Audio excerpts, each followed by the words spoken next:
So if you remember last year, we had the results of the 80 LEGO Ideas project where we learned that we're getting the Goonies ship set as well as a buildable gizmo. LEGO is doing that again, but with 90s properties. The first round is up for voting, which were projects with 1,000 to 5,000 pieces. That means one of these licenses is getting a LEGO set, probably in 2026, maybe 2027. The first of which is an Edward Scissorhands build for this gorgeous mansion right here. Edward Scissorhands is one of the better Tim Burton movies from back in the day. I mean, his original run of movies was pretty darn good.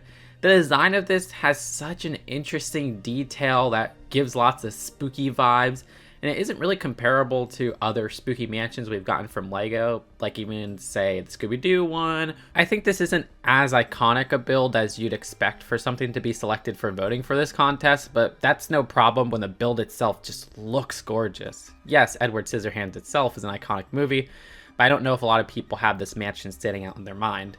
Still, that doesn't matter because we picked the vote here, so go and vote for one of these 5 projects. The Edward Scissorhands minifigure is kind of funny. I like this sad phase. The design of the garden clippings would be so cool to get those different animal pieces in green. And the interior is pretty darn spacious. Yeah, there's probably no way we're getting the ice sculpture as a translucent minifigure though. The next of which is this X-Files The Truth Is Out There build. I can't believe they approved LEGO X-Files because back in the day, I remember that they rejected LEGO X-Files ideas. So it's kind of awesome that this has come out as something that has potential to happen. Well, I haven't seen the X-Files show or movies that are kind of like sequels to the show. This is a build that would also appeal to me. I absolutely love the UFO build, which is so different from other UFO builds, kind of like that mansion is different from other mansions from LEGO. The shaping at the sides and how smooth those sides are just make it stand out from other LEGO UFOs. I love the beam, which is a great use of what are those circular panel pieces it looks like. The design of the forest looks beautiful in my opinion. I like the use of that newish piece. And the office design underneath is something that I feel LEGO might cut from the final set if this does get selected. Still, the design of that looks pretty cool. I mean, it's not anything that really stands out, but yeah, it's perfectly cluttered as you'd expect from an office like this without feeling like it has no space for the minifigures because there's plenty of space at the front. I like the vignette design this whole project has.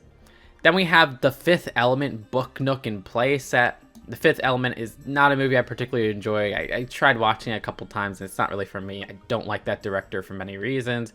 Not only on a filmmaking level, but the design of this is a pretty darn cool idea. It doesn't look completely oversized as a book nook is not supposed to be something that's super oversized. The design of the buildings is just so different, again, from something you'd expect from LEGO cities. Of course, this is a futuristic city, which we don't really have much from LEGO. Like, I'm trying to think, I'm like, how many futuristic cities do we have? We have the occasional large space play set, which LEGO doesn't even do those anymore. So this is something that really stands out not only in that architecture build, but that vehicle at the center with the taxi is just such an interesting hover car build. Love how that looks. The whole feature of having this open is done excellently as well if you don't want to display it in that book nook format. It also looks like there's a plethora of fun minifigures and it'd be cool to get an actual LEGO Bruce Willis figure. Then there's the Jumanji build, which this is really cool on how it all folds out from the board game itself. Now, Jumanji is the most nostalgic thing out of all these properties for me personally. It's a movie that was a huge part of my childhood. It would actually be great to get a LEGO Robin Williams that isn't the genie minifigure, like an actual live action role he had. So that's really cool, and I do like the minifigure designs. But yeah, this is something that doubles not only as a clever build for the license, where I love that fold-out mansion build, but I think this is a cool novelty as well with how everything is compact into the board game structure, the box, quote-unquote. Gives me vibes of some of those LEGO Harry Potter classroom sets. And with how compact the actual mansion quote-unquote build is, the design of the interior isn't the most deep. Like, yeah, it looks a lot bigger from the front of the house. I mean, there are 2 sections of the interior, and both have little vignette scenes from the movie. And I like how both make a fully enclosed mansion. This is something that will probably be one of the cheaper ones out of all these projects, where I could see this being like a clean $120, maybe $150 at most.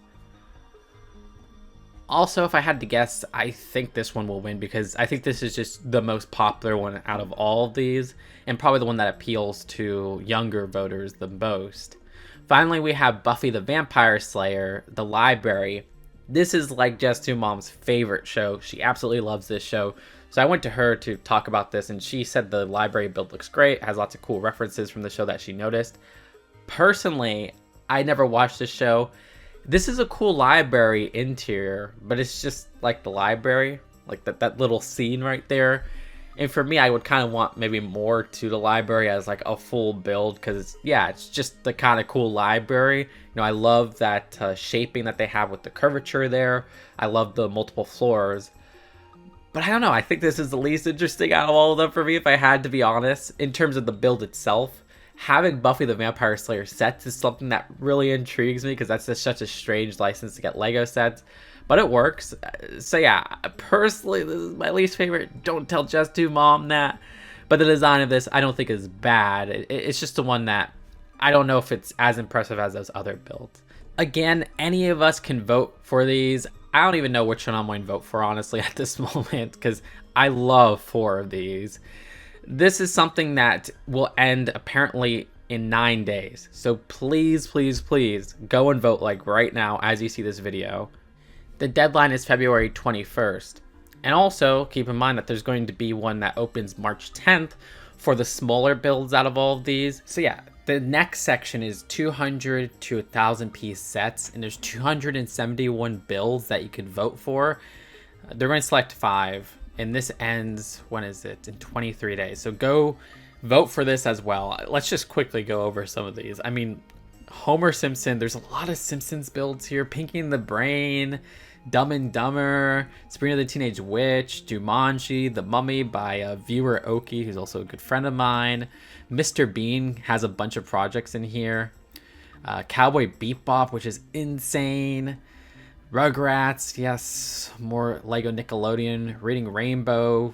They also have quite a few Wallace and Gromit, Feathered McGraw over there, Dante's Peak, Dragon Ball, which would be awesome, Powerpuff Girls, which we did technically get before, more Mr. Bean, Mask of Zorro, more Simpsons, Forrest Gump has so many, another Buffy.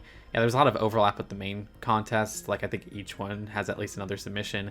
Princess Mononoke, please, Studio Ghibli. Spice World, it wouldn't be the first Spice Lego set with, what was it, the Brickheads. Another Rugrats over there. Animaniacs. Yu-Gi-Oh! Has quite a few, which I was like, I guess it was kind of a 90s release for parts of Asia, but like, yeah. The Western world got it in the 2000s, early 2000s. Courage the Cowardly Dog, Dexter's Lab, Baywatch, Men in Black has a couple. Again, lots of Forrest Gump. I think Lego Forrest Gump might be happening, y'all. That Thing You Do, I think that's like a wonder where we didn't get another one of those here. Same with Mighty Ducks. Austin Powers would be insane. I guess they are all PG-13. Street Fighters is awesome. I wish we got more video game submissions. More Dragon Ball, more Men in Black, Twister, Sandlot. So much here. You even got JoJo in here. Dumb and Dumber. Oh my gosh, this is insane. Yeah, lots of Forrest Gump, TMNT, Forrest Gump, Forrest Gump.